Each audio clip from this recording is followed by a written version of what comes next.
Hello, hello, and welcome to another episode of Breaking Bad Careers. We are here with you live with Coach Peter Hill and our special guest, True Black, and we will give them a chance to give an introduction. I am one of your hosts, Coach Eli Beaumont, and today we're going to be discussing the importance of learning as a power boost to your career. We often talk about career transitions to go from one employer to the next. However, what about what you can do to develop yourself internally within your existing employer? All right. How can you really find the most efficient ways to learn in your professional setting and even network and influence within your existing organization? So before we kick things off and dive into our conversation, I'm Eli Beaumont. I'm an international career coach, 5-time career changer, recovering management consultant, and I've been in the coaching profession now for 7 years, supporting thousands of individuals across hundreds of countries in making meaningful career transitions.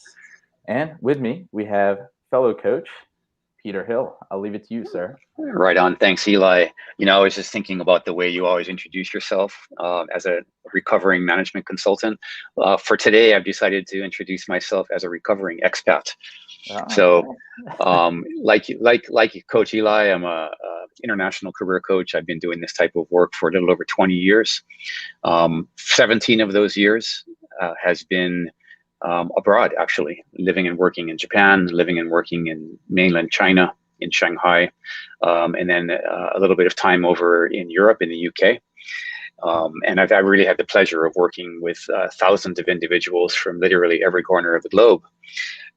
And recently repatriated back to the US, currently based here in Honolulu, Hawaii. So along with Coach Eli, I'm your regular host of Breaking Bad Careers. Super excited to have. Oh, I just saw. Oh, great! I see Peng joining us from actually the next valley over here on Oahu. So good to see you, Peng. We're really stoked to have True Black with us today. True is an executive coach, a leadership consultant, an organizational development consultant based over in Asia, specifically in Taipei, Taiwan. True is a new friend of mine. We've been getting to know each other over the course of 2021 here. And I think it's going to be a phenomenal conversation here about learning, about networking, about the impact of both on your career within your current organization. So what I'm going to do, I'll pass it over to True to fill in the gaps of a much more comprehensive, probably more detailed self-introduction, and then we'll take it from there. True, off to you. Thank you very much. Yeah, I was just thinking it was easy for us to bond initially over a shared hairstyle. yes, indeed.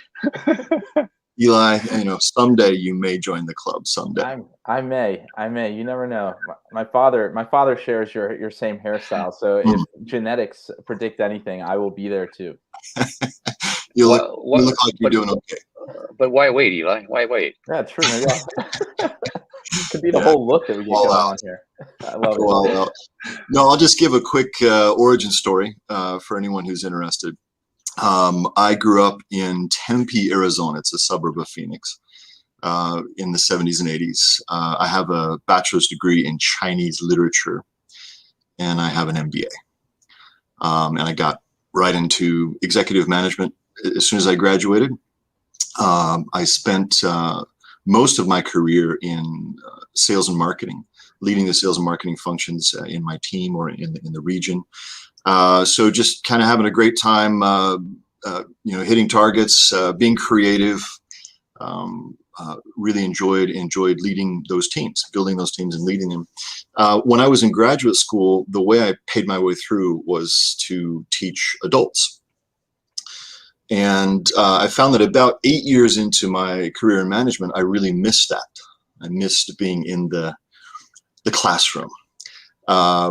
And when I say that, people sometimes misunderstand. They think that I wanted to get in and sort of pontificate and share my wisdom. I wasn't that kind of teacher at all.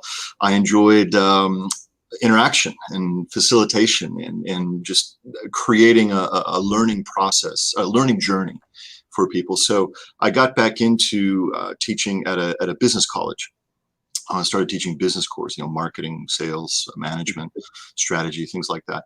And I found that as much as I enjoyed building teams and hitting goals and overcoming challenges together in the company, I really came alive in the classroom, working with adults.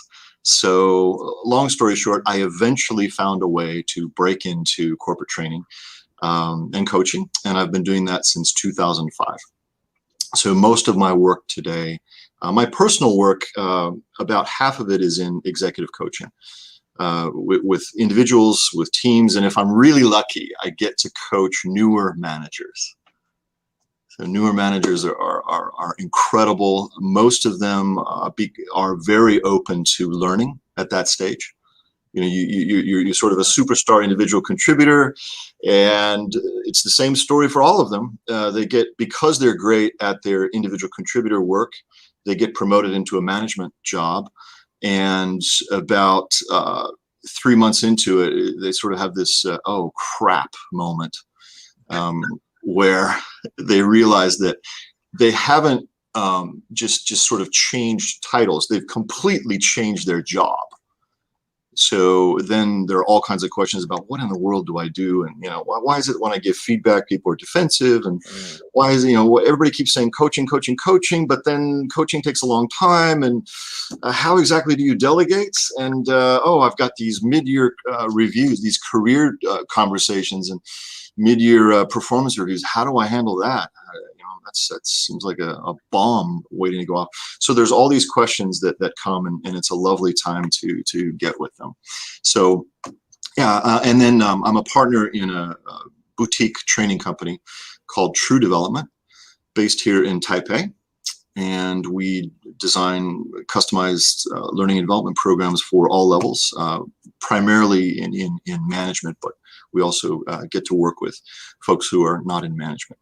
And then we either deliver them ourselves or I will train internal trainers. So as I've aged in the profession and in life, I have had the opportunity to become a mentor, both in my work and then in just sort of in my personal life, working with trainers who are coming up, who are trying to figure it out. So that's my origin story. I guess the only other relevant detail is that my wife and I have 5 kids.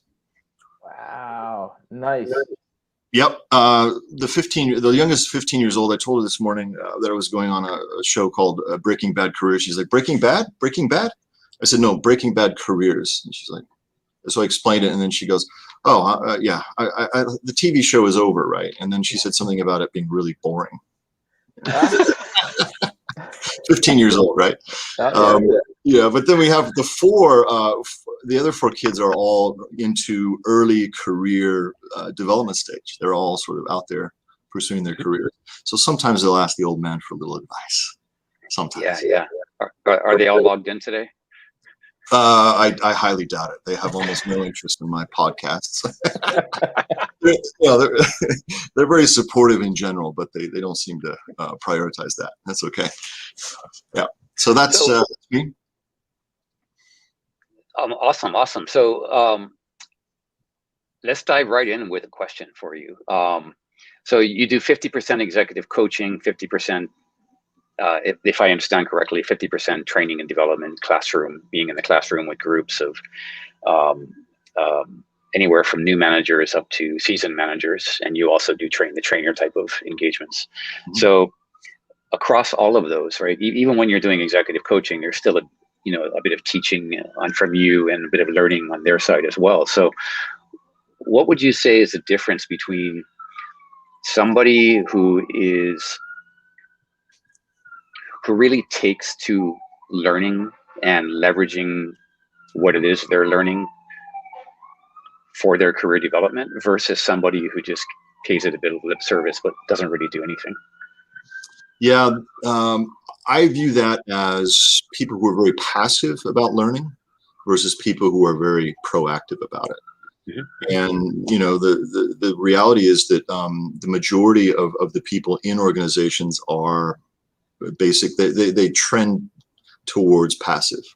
So if they have if they have a project or sort of a big challenge, they will go and learn what they have to learn in order to complete the project or complete the task or overcome the challenge.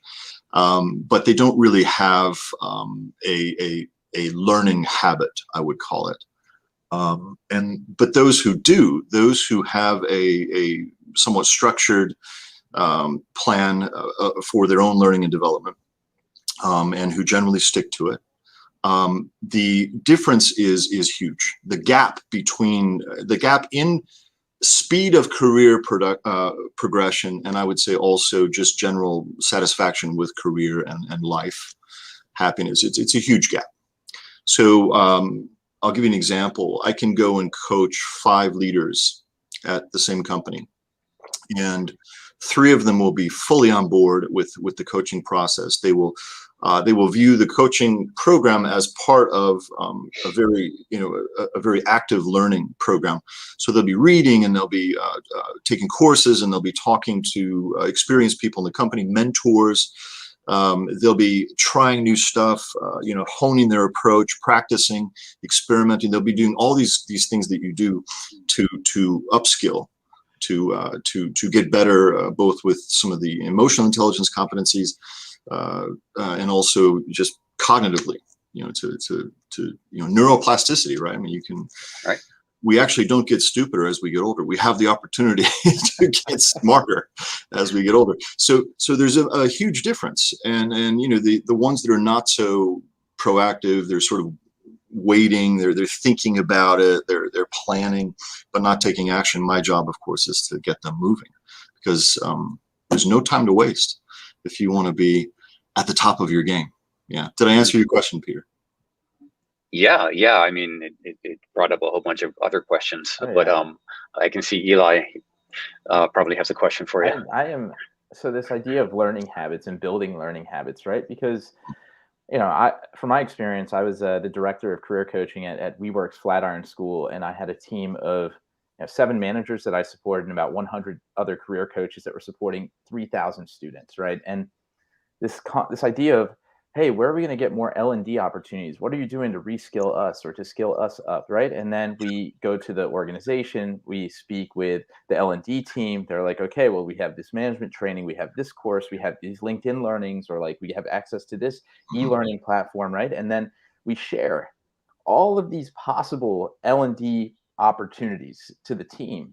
And most of the time, like you said, there's a higher percentage of those that are like, oh yeah, like that's cool, and they ask for it, but then the engagement levels and the engagement metrics rarely match the interest levels. So you present all of these learning opportunities, but no one actually goes for it, right? And I think that goes back to this idea of learning habits and building those learning habits. So you mentioned that you're actively supporting individuals who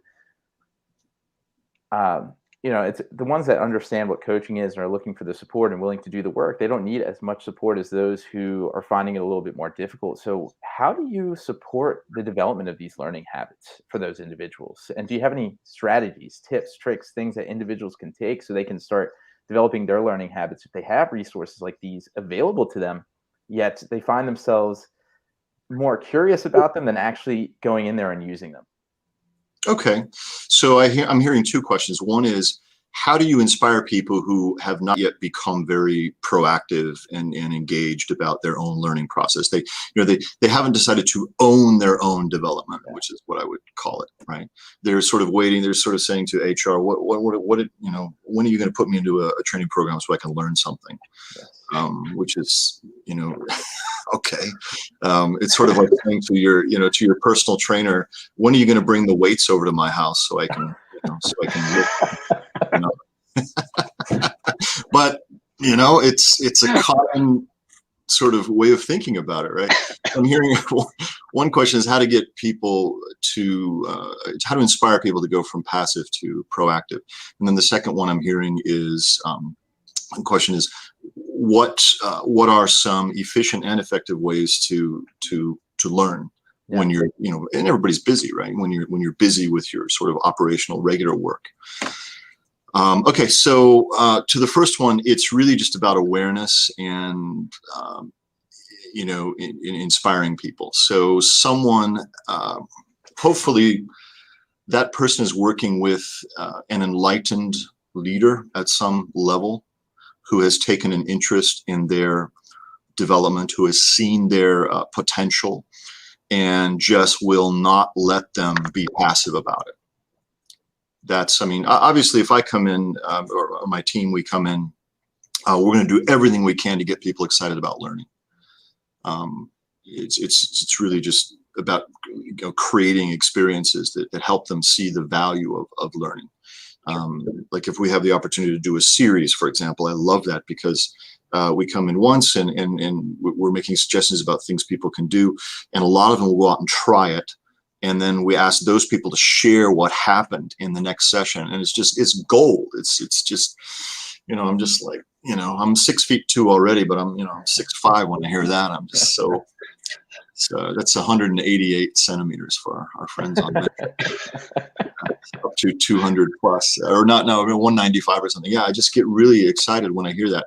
And then that will often inspire their passive colleagues, right? They'll hear, oh, she went out and did something. She actually tried coaching. She actually tried this new way of giving feedback. Oh, she actually, called her team together to talk vision. Oh, and it actually brought results. I never thought of that. So people have to, it's a coming to awareness problem, really. So I can do that. But we cost money and we're not there every day. Yeah. And the leaders are there every day. So the way to do this is, I guess we're talking ultimately about building a culture of learning, a learning organization, and it's very top down. So if you've got a CEO and she's reading and sharing what she reads and talking to her one downs about her learning, setting an example, and then asking them about their learning programs and their development programs, and cascading through the organization. That's the key. I'll talk a little later, if you want, about this phenomenon of the higher you go, this is a tendency in senior executives. The higher they go, the less active they are about learning. They stop learning. Huh.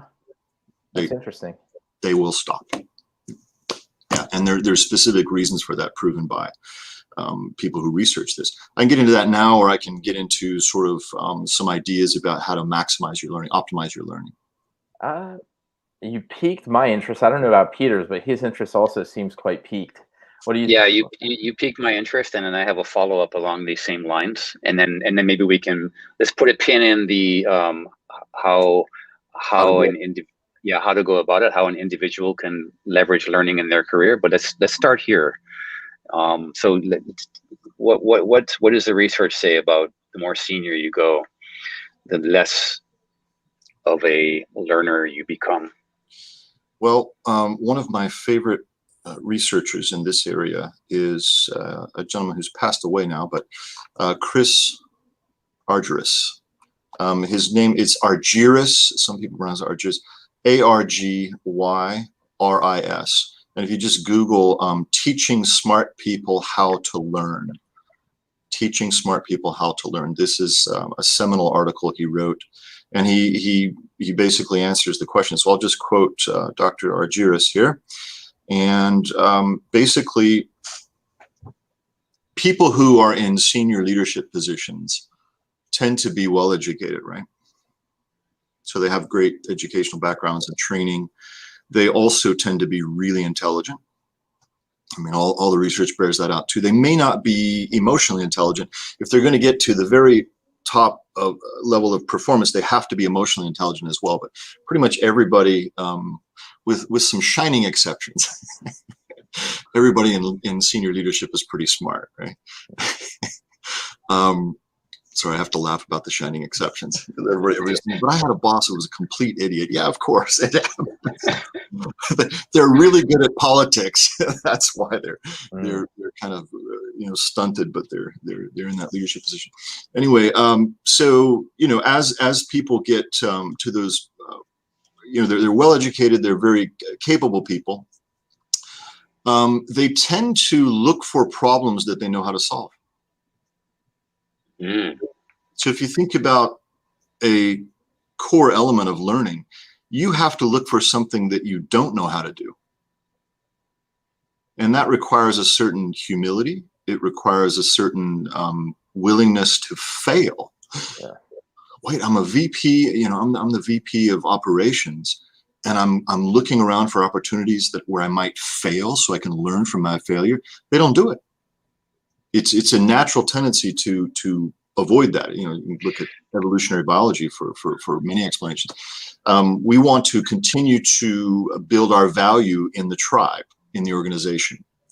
So, and then what happens is, if they do encounter a very challenging situation, a puzzling situation, and they don't know how to deal with it, and they do fail, what happens? Well, these people tend to be very articulate. You rise to a senior leadership position, you can talk your way out of a paper bag. You know how to persuade and be influential, and you know how to argue well. So they basically are very good at coming up with these sort of defensive arguments, proving that they didn't fail, and so they never really have to learn. Does that make sense? Yeah. I'm curious if. So the more senior you go, potentially the more expensive a failure can be. And I'm literally talking about budget, not just expensive to their career brand, their personal brand, but it can also be expensive for the organization. Is there something in the research about that as well? About the actual cost of the unwillingness to continue learning, and therefore, sustaining failure or the risk of failure. I don't know. I'm sure there is. Yeah. Okay. And there's plenty of examples, Exxon Valdez and all these different disasters that have occurred because someone very capable just sort of took it for granted that they could handle anything. And the reality is that that's a false assumption. You can't handle it. No matter how amazing and how brilliant and how successful you are, there are some things you can't handle. And for those who are watching, who really want to rise very high in any organization, remember that the secret to your long-term success, and I would say to an overall sense of satisfaction with your career, is going to be your willingness to continue to look for things that you don't know and you don't know how to do, and to be willing to study, learn, find a way through, sort of fail your way to success. That'll be a secret weapon that most people will never even consider. So let's take this example, right, of the leader who is, let's say, it just feels like it's an ego-led leader, right? Someone who isn't willing to kind of go into the emotional side of the side, focus on humility to do that learning. And we were on the topic beforehand of really, how do you build or jump into building better learning habits? And let's say that this individual said, all right, I will get an executive coach, right? So they start working with this coach. Let's say it's yourself, True, and you're noticing that there is some serious resistance to any of the feedback you're giving, right? And you're presenting some aspects that are supporting this, new learning behaviors and habits, and you're noticing some pushback.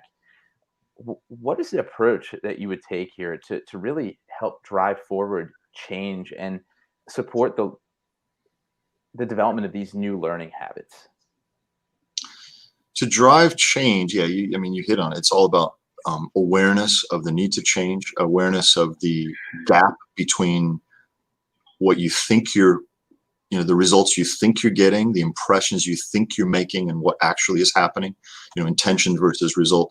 And there are significant gaps for every single leader in the world. For every individual in any organization, there's a gap between what they think they're putting out there, or the results they're getting, or the impression they're making on other people, and what actually people experience. So it's about awareness of that, which then leads to motivation.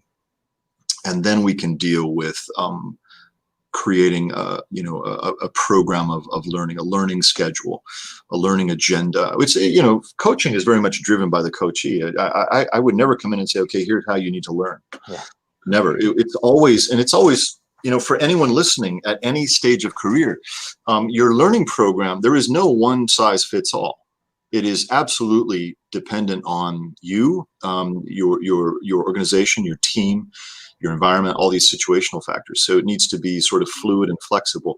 I will talk in a few minutes, if you want, about some sort of big picture, frameworks for how to learn effectively, how to optimize your learning, so you can then personalize that in your own learning. So how do we get a leader to a senior leader? How do we get them to awareness and then motivation? I don't give them feedback. I ask the organization that we're partnering with to authorize a 360. And we get feedback from 30 people. We get 5 or 10 people who they report to, or who are more senior than they are. We get 5 or 10 peers, and we get 5 or 10 subordinates. And we hope that everybody's honest, and usually they are. Usually they see the value, and then there's enough protection with the anonymity that they will be honest about it. And we get that feedback, and then I sit in a debrief session with the coachee, and very often their supervisor at some point, and we look at the feedback. And if we have a little emotion, if we're like, really, that's what they think? Oh my, I didn't realize, if we can get to that sort of shock and a bit of acceptance, then we're there. We're in good shape. Yeah. And usually they do. Usually they, sometimes they cry, actually. It can be very painful to see that you're not who you thought you were. But that's the beginning of learning. Awareness, right? Yeah. So we will do also stakeholder interviews. That's an important piece of coaching, just to get that's a little more holistic and natural. So I go in and interview people who work with them and try to get some of their observations and experiences. Yeah. So it's from feedback. It's dependent on feedback from people in the organization. And then for those who are listening who are thinking, well, I'm not a senior leader, how is this in any way useful to me? Here's how it's useful to you. Make it a habit to ask people who you work with to give you feedback. You give a presentation, before the presentation, say to 3 colleagues, could you do me a huge favor? Could you watch? I mean, you'd be in the room. I assume you'd be watching. Could you watch for what I'm doing that you think is effective and what I'm doing that's not effective? And could you give me, 2 points on each, 2 positives and 2 things I need to change? The positives, I don't need praise. I just need to know what's working so I can continue to do that. The negatives, don't worry. Just be blunt. Be as blunt as you want. That's more helpful to me. You have to sort of tell them. And you can't choose the nicest person who will never give any direct feedback. You have to choose someone who cares about you enough to tell you the truth. And you just make it a habit in specific situations or overall to ask people around you for feedback. Most people don't do that, but it's like this beautiful sort of almost invisible way to it's a lever, right? It's a lever that will really accelerate your career growth. Ask for feedback. That's brilliant. I mean, most of the time we're waiting for our biannual performance reviews, or maybe even annual performance reviews, to get these types of 360 degree feedback for anyone who's in a larger or mid-sized organization that does this stuff regularly. And how impactful would it be for us to be able to actively get this feedback on a regular basis so we can adapt and shift and change in the moment? And ultimately, when it comes time to that review, it's I guess hopefully we'd be light years ahead. That's a brilliant way to do it. And you're right. Throughout my career, that's rarely ever happened. Yeah, there's fear on both sides. There's fear. I don't want to take feedback because somebody might actually give me a suggestion. Oh my God, what would happen if somebody said I wasn't perfect? It's hard sometimes, and then it's hard for people to take the risk of giving feedback. That's why you being the person interested in accelerating your career, you have to say to people, the best thing you could possibly do for me right now is to tell me the truth about my performance. And I swear to you, there will be no fallout, and you have to prove it to them. Sometimes there's a warm-up period. And then the last thing I'll say, trainers talk a lot. Last thing I'll say, though, is that the best teams and the best leaders create this culture of giving each other feedback all the time, challenging each other, with courtesy, but challenging each other, debating with each other. Somebody screws up, if they don't say I screwed up, someone on the team will say, you know what, you kind of screwed up. And it's like, yeah, you're right. Okay. The thing is, I don't know how to fix it. What do I do? And, and then you can help each other and everybody's growing. Most teams don't do that, but some teams do. And the results are amazing. And you need to make that agreement in advance, I would assume. Yeah. Oh yeah, permission. Yeah, it's a build-up. It's a build-up. You have to sort of test it. You don't jump in. You sort of test it and keep ramping it up. Yeah. Yeah. Cool. We have a question from Marcio in Brazil, and I actually have a build on to the question that Marcio asked. But he says, "Hey everyone, great topic, great guests." Of course. May I ask a question? People tend to act in order to achieve goals, so learning with a specific objective in mind is easier or more natural. But do you think that approaching your coachees from a more life vision perspective, not just career vision, but life vision perspective, so that they see the learning benefits to other areas of life would work? Or from your experience, a more career-focused learning works best for corporate leaders? And then I have a follow-up question for you. That's a deep, very nuanced question, and I have to think about it for a moment. It's Marcio? Marcio, yes. Marcio. Yeah, thank you for the question. This is going to come down to every coach's individual point of view. For me, I know that when I'm coaching an executive, I'm coaching a whole human being. And that's the way I tend to see people in coaching or in workshops. I look out and I deliberately say to myself, the people in this room, everybody here is someone's mother or father or son or daughter or brother or sister. These are human beings with relationships, and I just want to remind myself to bring lots of care and warmth to these interactions, so that it's not all business. So I see people as whole human beings. Regarding whether or not we will talk about sort of life mission, life goals in a coaching session, sometimes if I get a sense that the person I'm coaching doesn't really have a life mission or a life purpose or a vision for their lives, a lot of times it's quite apparent that they do. And so we don't really need to talk about it, because I know that whatever we talk about in the coaching, focused on the team that they're leading, the senior people and other stakeholders that they have to influence, the strategies they have to come up with, whatever. I know that anything we talk about that they find useful, they would probably naturally apply that to other parts of their lives. Like sometimes the answer to challenges is so simple, and then it's really applicable to other areas of life, like listening without judgment. A lot of leaders get into these performance conversations, and they sense that the person they're talking to is the team member is very defensive. And when that happens, I would say about 80% of the time, it's because the leader goes in looking for problems, looking for mistakes, looking to catch them doing something wrong, and is not just listening with an open heart and an open mind to what the person is telling them to understand, and then bringing in their own subjective thinking about it. So it's a simple thing, right? Everybody knows it. We learn it when we're young. Listen to people, understand them, then tell them what you think. If they'll just make that one change, it usually will turn that whole dynamic around. So the one-on-ones that they have or the performance conversations get a lot better. And then, yeah, sometimes I will say, would you find that useful in your personal life? And sometimes they'll say, yeah, I tend to not even really listen to my wife or my husband or whatever sometimes. Yeah. So sometimes it will, I don't have any problem going into personal life, but my focus as a coach is on helping that leader to be the very best leader they can possibly be.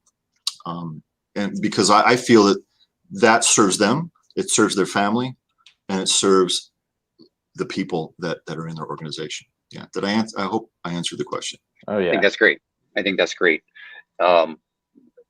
My follow-up question to that then, and this might lead into either maybe Eli has a question, or maybe you want to talk a bit more about your frameworks for learning. Yeah. But the question I'd like to ask is, what do you see in all the work that you do with organizations? What do you see as the most in-demand leadership skills that you see them, and there's a tension between maybe the organization doesn't see it, but you see it, right? Or that you do have the opportunity to train on and effect change within organizations, under the leadership umbrella. I mean, is it teamwork? Is it presentations? Is it meeting skills? I mean, what do you see are the in-demand skills, or the gaps, I should say? Well, the things that would make you stand out, I think, is what you're saying. Make you, a cut above the rest, or accelerate your career, I guess. Is that the question? What are those skills? Yeah, exactly. Oh, it's going to be soft skills, primarily. And it's going to be stuff that's hard to get a grip on, actually. It'll be things like upgrading your mental models. So a mental model is how you think about something. So if you're a leader, it's upgrading your concept of leadership, the way that you even think about leadership when you think about it. So a lot of leaders, when they think about leadership, they'll think that means that I need to get everybody to do what they're supposed to do so we hit all of our targets and everybody gets bonus. Okay, great. Anything else? I hadn't really thought about it. So upgrading that to something like, I need to do that, but the way I do that is by creating this culture of learning and development on my team. And, being me, I go in and upgrade my own development tools, my development game. And I work actively with everyone on my team to help them identify gaps in their own learning, and to help them, shepherd them through that process of upskilling. So we keep sharpening the saw as a team, individually, and with our team processes, with the way we work as a team. We keep getting stronger and stronger, and that makes getting these results a heck of a lot easier. And then we can sort of do what we want with that, because the goal, the targets we get, it's too easy. Now we can get creative, and we can create new things, new products, new I'm sort of going off on a tangent, but I would say it's about people's mental models. If your job every day is to solve somewhat complex problems, if you think about it, the way that you even approach problem solving is, that's your weapon. That is absolutely a core skill. So have you gone and read up on cognitive bias? Have you read, it's a very difficult read, but have you read Thinking Fast and Slow by Daniel Kahneman? Have you read some of the other books about mental models and thinking tools? Have you taken any courses on that? Have you talked to people who are amazing and flexible problem solvers? They seem to have all these different approaches to solving problems. Have you talked to them? Have you tried these things out? So I would say, mental models around, the important things that you do every day. And then from there, it's going to come down to stuff that everyone thinks about, but maybe is not very proactive about learning. Influence. Influence is huge. Being able to influence ethically, influence positively, influence for a win-win. Being able to negotiate effectively, being able to handle an uncomfortable or difficult conversation. These are all things that will set you apart if you study them and learn from experts and practice and try new things. Yeah, and of course, giving a good presentation really helps. Yeah, absolutely. Collaboration, network. This is a lot of what you guys talk about: networking, building relationships, things like that. Yeah, that's brilliant. I'm ever since you started speaking about the frameworks for learning, I'm super intrigued and and very, very curious. So if you're open to it, we'd love to dive into some of those frameworks that you've seen Okay. work best. Yeah, this is something that I love. It informs everything we do, and a lot of the leaders that I coach are asking me, how do I optimize learning on my team? How do we create that together? Probably because I'm so biased towards it, and I'm biased towards it because it's what makes you successful and happy. Okay, so model number one is a classic. It's called, anybody can Google it, 70-20-10. Everyone's heard of it. Yeah, Peter's heard of it.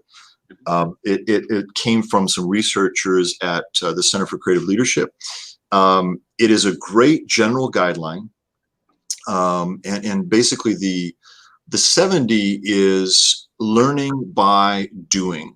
They call it take on challenging assignments, but it's basically just, it's what we were talking about earlier. Go and try things that you really don't have a great solution for. Take on challenges, be willing to fail, be willing to experiment. That's 70% of learning is going to come from that, if we're going to optimize learning. The 20 is learning from others. So get a mentor, get two mentors, get a third mentor. When you have a complex problem, go and talk to an expert and take notes and send them a thank you card. When you deliver that presentation, or you go into a very difficult sales meeting, get your peers who are there, your colleagues, to give you feedback. That's the 20, learning from others. And then the 10 is what's called formal learning. So that's, I call that new input. And the new input comes from books, podcasts, LinkedIn Lives, online learning. It comes from well-designed classroom training, and nowadays VILT is huge. Virtual instructor-led training. You get input in more of a formal setting. Now, a couple of caveats.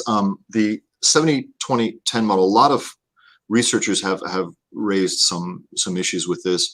Yeah, I mean, those issues are valid. Just a couple of key points. One is 70-20-10 is not strict. You may learn better with 30 or 40% of your learning coming from mentors and experts. You may do better that for your situation. You may do better with even more formal learning, or less. You only need 5 or 10%. The percentages can switch around a bit. They're not hard and fast. So it depends on the person and the situation. And then also, I think that the best learning, all of this is mixed together and it overlaps. So if I'm designing a training workshop, I'm trying to get the 70% practice and experimentation in there. I'm trying to get the 20% learning from others in there, and I'm getting, of course, it's formal learning, the 10%. So a good workshop will have all of those elements. We'll be experiencing some new stuff, absorbing some new information, new models, whatever. We'll be talking about it with other people, and then we'll be experiencing it in the training. So it should meld. The ideal learning opportunities will be a mix of these. So that's one. The other one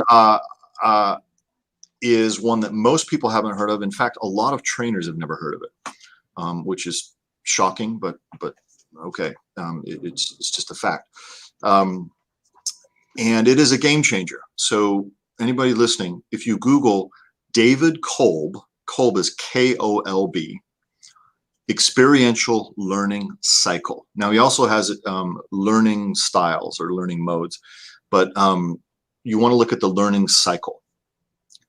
And it's very simple, very elegant, and very well supported with really very little, I don't think there's any criticism of this from other experts. So Kolb's experiential learning cycle begins with a concrete experience. I give a presentation. I have a client meeting. I have a one-on-one with one of my team members. I have a concrete experience. Okay, how you guys doing? Good so far? Oh yeah. Sleeping. Okay. Oh, no. Taking notes. This is good. Great. Okay, so got my pen in hand here. All right. Well, all the credit goes to Kolb. He's amazing. So Concrete learning experience. Step 2 in the cycle. I need to reflect on that experience. I gave my presentation. What went well? What didn't go well? Why did those things go well that went well? Was it because I prepared? Was it because I reached out to people in advance? And then I changed my agenda so that I was saying the right things. What did I do to create a success? And what did I do that was less successful that could get better? So I need time to reflect. And you can do that with peers as well. You can have a chat about it. It's a secret to great reflection is to talk to someone about it after you've thought about it a little bit, because our own, our self-awareness, like truly accurate self-awareness, is almost impossible. We always have a bit of a distorted view on what actually happened. So we need feedback from others. Okay, so we reflect. So experience, reflection. Step 3. I need to say to myself, so what's the point? What's the takeaway from my reflection? What are the 1 or 2 or 3 things that I'm going to remember from that experience? And again, this can you can engage others in that discussion. Kolb calls it abstract conceptualization, but don't let that scare you. It just means, what does it all mean? What does it really mean? And then finally, this is my favorite part of the model, but all 4 of them, all 4 stages are important, and that is active experimentation. So that means, okay, I know what the point is, and now I'm going to make a plan to go and try something new the next time I do this. I'm going to integrate this into my flow, and then I'm going to evaluate it again. And for anyone listening, where does it break down? Take a guess. For almost everyone, it breaks down on step 2. You have lots of experiences. You don't reflect. Most people don't reflect. So my number 1 tip from True: take time to reflect. Insist on time to reflect. Finish a sales meeting and schedule the next meeting 10 minutes later than you would normally schedule it, so you can have a debrief with your colleagues about what happened in that sales meeting. Most people don't do that. And in the debrief, you're reflecting and what does it mean and what are we going to do differently, and you're taking notes, you're journaling on this. The best individual contributors and managers that I've worked with, they almost all have a habit of taking an hour or 2 every week to reflect on what happened that week. So they'll have daily notes on what happened during the day and what they learned. And then, but that, very often that's just quick. You can take a voice memo on your iPhone, or you can jot down a couple of notes in Evernote or whatever. But at the end of the week, they have this sort of, they go back and look at what happened during the week, and they think about what they learned about, and they generally will journal about it. They'll take some notes in the journal. Bullet points is fine. However you want it. You need to sit there with a fountain pen and a beautiful journal. You can just type something up. Just keep a record of it. And if you do that, you will avoid a tragic and horrific scene, which is you are 75 years old and you're looking back on your life and your career and you're thinking, what happened?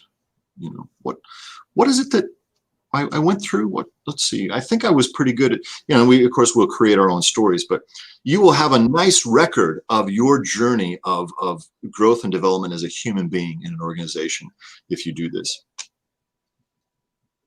Okay, that's Kolb and a tip. I guess in the interest of time, should I maybe just give one more? Let's do it. I mean, I love that. I love that aspect of reflecting, and it makes me think like how little I'm even doing that today, working for ourselves.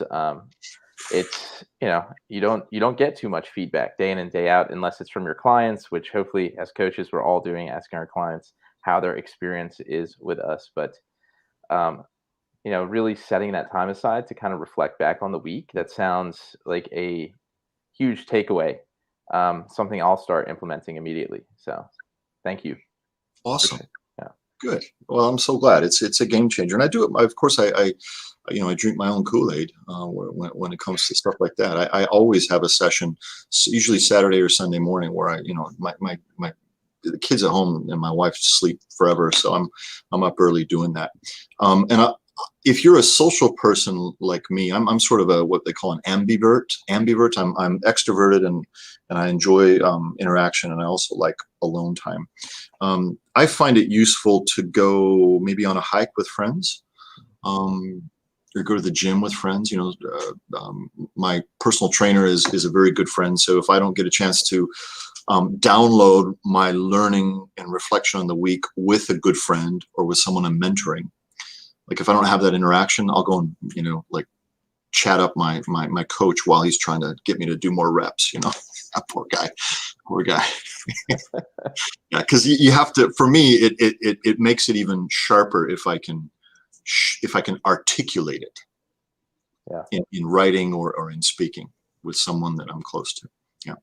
Okay, so the last one I'll share is, and again, it's all Googleable, Richard Boyatzis, Boyatzis.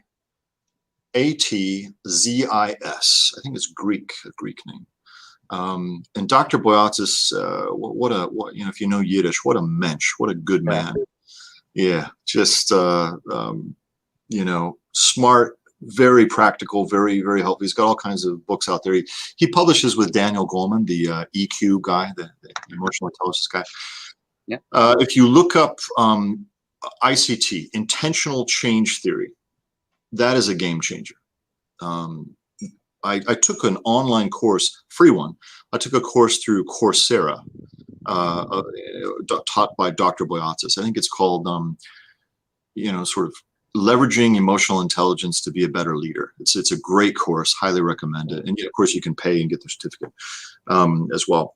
But intentional change theory says that in order to change, in order to really grow, in order to accelerate your development as a human, you have to have clear goals. You also have to have good self-awareness. You have to know what the gap is between your ideal self and your actual self, and we all have this gap. If you're not sure about that gap and you happen to be married, just ask your spouse. Right, a little marriage joke there. Or it's the best self-assessment tool. Yeah, you don't have to be married. Right. Just someone in your life who loves you but is blunt. It would be great. And then after self-awareness, you need to understand your gaps. You then need a learning agenda. You need to have a set of priorities, a sense of what you want to learn. And then the last thing in ICT is willingness to go out and practice and experiment. So that's going to map well to David Kolb, Yep. what we just talked about. Now, supporting all of this, figuring out your goals on your own, it's not always that clear. Sometimes you need a little help. Figuring out your gaps, really hard to have a true sense of your gaps between your ideal self and your real self. Figuring out the right set of priorities can be a little confusing to people. And then finding the motivation to go out and practice and experiment, which means you're going to fail. There's no way to do that without failing.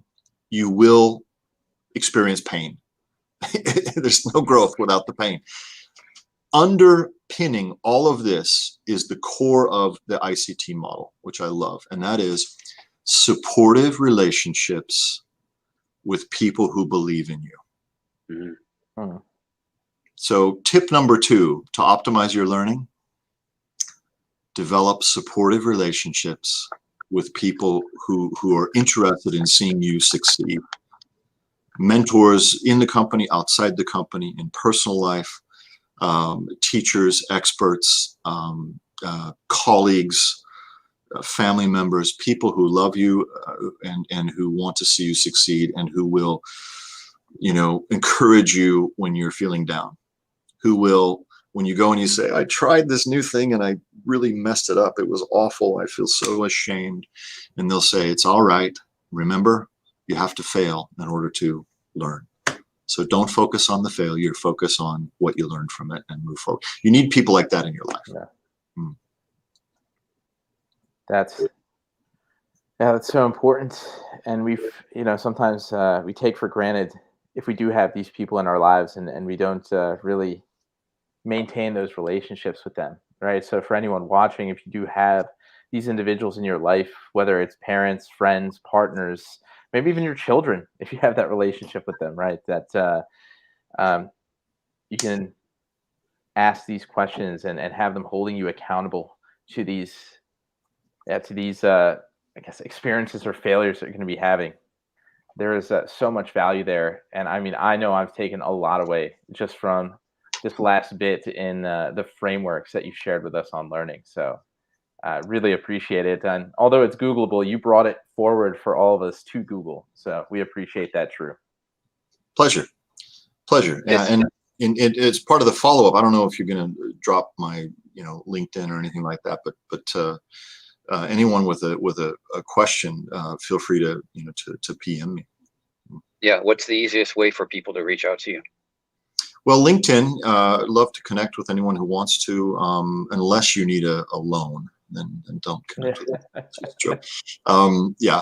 But LinkedIn, it's under my passport name, which is Truett, Truett, Black. And my company is True Development, so I'm easy to find. Yeah, that's probably the easiest way to connect on LinkedIn. Yeah. Got it. Awesome. True Development or Truett Black on LinkedIn. Yeah, we have a company page. Awesome. True, this has been absolute gold. I can't even begin to describe how valuable this has been. I'm already feeling like we barely scratched the surface, and at some point in the near future, I would love to invite you back if you're open to it. We talked a bit about learning, and there's even so much more to unpack here. But the other topic we were hoping to get to, and we didn't, which we may need to reserve for another episode, is this tips on networking and influencing within their organization, which is all related, but also in ways it's sometimes separate topic, right? Yeah, happy to do that. Just in case anybody was like, I really want to. Hey, Marcus. Marcus is my best friend from childhood. What? That's awesome. Yeah, you talk about a capable executive. That's Marcus Wagstaff. Yeah. Yeah. Also, right on. Also, an individual you can go to hold you accountable or just give you that feedback since childhood. He has. I've asked him for feedback sometimes, and he loves me enough to give me feedback. So thank you, Marcus. I would say just in closing, because we didn't get to networking, but the game changer for most of the people I talk to about networking is going to come from another guy with a great hairstyle, Adam Grant, Professor Adam Grant. He's kind of a rock star now in corporate learning and industrial psychology research and so forth. So he wrote a book called Give and Take. You don't need to buy the whole book. Sorry, Adam. You just need to look at the summary and figure out that the key to effective networking is to find a useful way to serve that person in a way that they need. And he'll say things like, be careful about being a doormat. Don't just promise everything, because then you'll be overcommitted and you don't have time to get results. But the best networkers, I think, are people who are looking for ways that they can support others in the organization to achieve their goals. So they have a way of finding out what people care about, and then they have a way of showing up at the right moment to help them with that. And then that builds amazing relationships. Yeah. So we can talk more another time. Yeah. I would love that so much. But yes, thank you so much for your wisdom, your insights, your time. Thanks for waking up a bit early. If you woke up early in Taiwan, did you wake up early for this? Well, somebody has to take my daughter to the bus stop, so that was my turn, and I was let my wife sleep, and and then our office is very close to the bus stop, so I'm good. Yeah, my pleasure, guys. Thank you for your for your kindness and for bringing me on. Absolutely. Well, this was a wonderful discussion. I feel like we all learned quite a bit and challenged ourselves now and have the tools to challenge ourselves to continue to learn in our careers. So, True, thanks again. Peter, always a great time. And we'll catch you back here in about 2 weeks' time for yet another episode on Breaking Bad Careers. Thanks. Thanks, everyone. Cheers.